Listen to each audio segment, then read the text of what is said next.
All right, a bit of a special on Saudi Arabia this morning. It's opening its property sector to foreign investors from the 21st of this month. Very pleased to be joined by the real estate and construction lawyer, Mohammed Ghanem. It's lovely to see you. Good morning. Good morning. So you're the man who's gone through the documents released by the authorities. Tell me what we know at the moment about how the property is going to be sold. Okay, well, now the law, first of all, doesn't say that the foreigners can own properties in Case A. It says that non-Saudis, which is very important to define what does the law means by non-Saudis. So the law means by non-Saudis the individuals, means the companies, and means the non-profit non-Saudi organization and any other entity to be defined by the cabinet of Case A. The law mainly allow these categories, non-Saudis, to own the properties in Case A with certain conditions. The conditions are that the owning is going to be on the designated zone, and this is designated zones is not yet released by the Saudi cabinet, and the ownership might have some percentage in certain conditions, like it's not going to be unlimited ownership in certain condition, and the ownership for the companies might be also limited to certain ownership of Saudi national in its capital.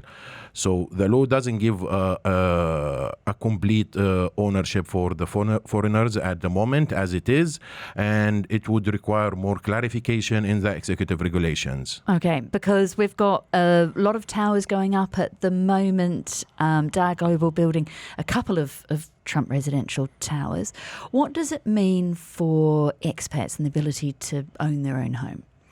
Okay, it will mean for them that now they can, for the expats, they can have their own property in Case A with a condition and with some limitation with two cities, which is Mecca and Medina.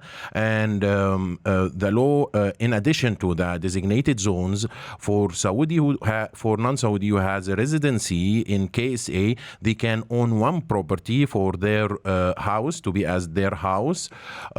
And this can be applied through a portal in Case A, which is AppShare. They can apply and get the permit to own a property, only one property, and for personal uses, which means that you have to live in it, you cannot invest on it. Okay, so you're not able to build up a bit of a property portfolio as an expat? Yeah, exactly. You would be able to do that only in the designated areas, and the limitation of that, like a percentage, number of properties, is not yet been released. For the residential, do you expect to see freehold ownership or 99-year leaseholds? Well, the law actually has referred to a real estate rights, which means that in the designated area there are going to be a freehold and leasehold, and one of the requirement and criteria of approval is going to be to decide whether this property is going to be a freehold or a leasehold. Talk to me about buy-in for those residential. We have the premium residency program, which has, I think it's a 4 million Saudi Riyal entry level, which is higher than you would have for a golden visa here, for example. What does that tell us about who they expect and want to be buying?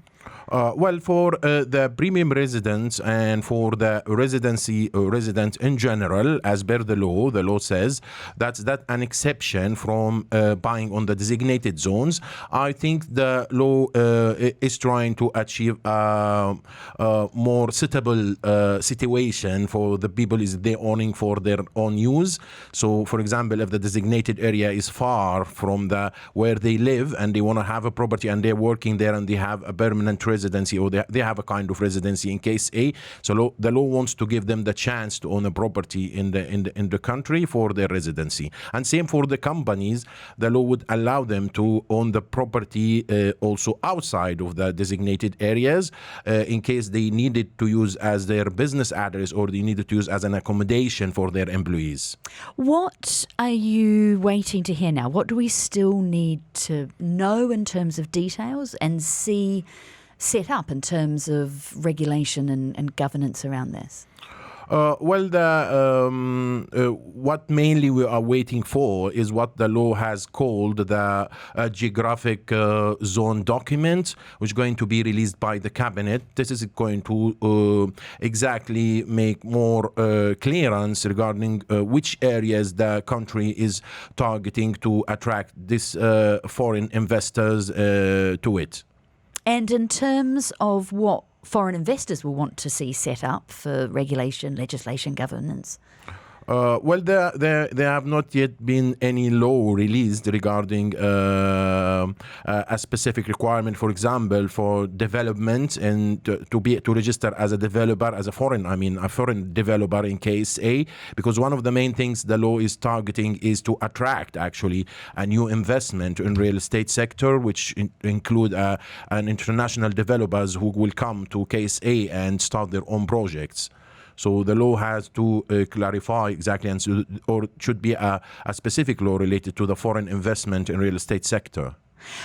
30 seconds left with you. I mean, if I look at Dubai, we've got our real estate regulatory authority. Saudi has similar, but we've also ended up with, special disputes centres and ways of resolving issues.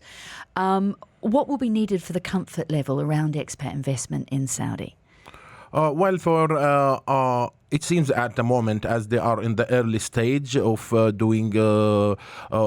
accepting international investment in real estate sector. So the first thing we would recommend any investor is to seek a legal advice to understand what are the options and what are the requirements, and to have certain contact with the government on Riga to get more information and understanding of the situation before having any kind of investment in real estate in KSA.